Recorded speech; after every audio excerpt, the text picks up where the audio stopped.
Est-ce que l'activité physique est néfaste ou bénéfique contre l'arthrose? L'arthrose ne doit pas constituer un obstacle à l'activité physique, bien au contraire. On doit considérer le type de sport, son intensité, sa fréquence et sa durée.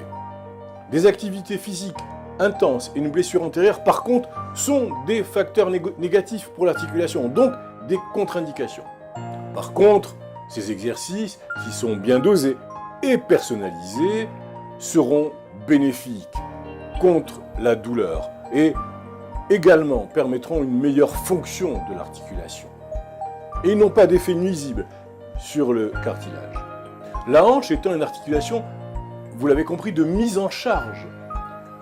On choisira pour le patient de préférence des sports en décharge, bien sûr, tels que le vélo, la natation, le patinage, voire le ski, même, surtout la marche. La course à pied n'est pas déconseillée en cas d'atteinte légère ou modérée et se fait en alternance avec ces sports en décharge. Aux activités aérobiques, on associera des exercices de renforcement musculaire, de mobilité articulaire et de proprioception. Quelle est la place de la prothèse totale de la hanche dans la coxarthrose?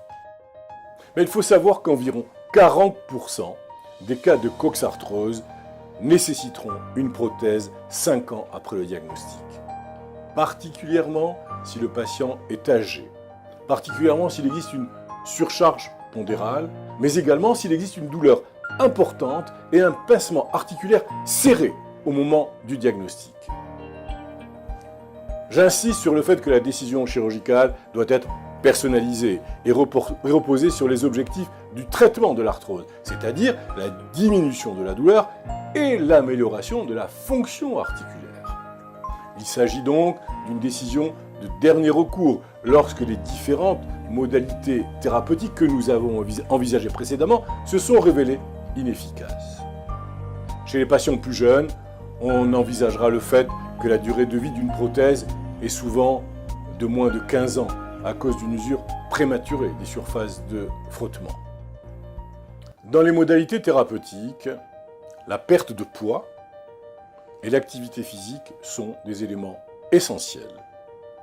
Le paracétamol, les anti-inflammatoires non stéroïdiens, les injections de corticostéroïdes et d'agents de viscosuppléance sont utiles.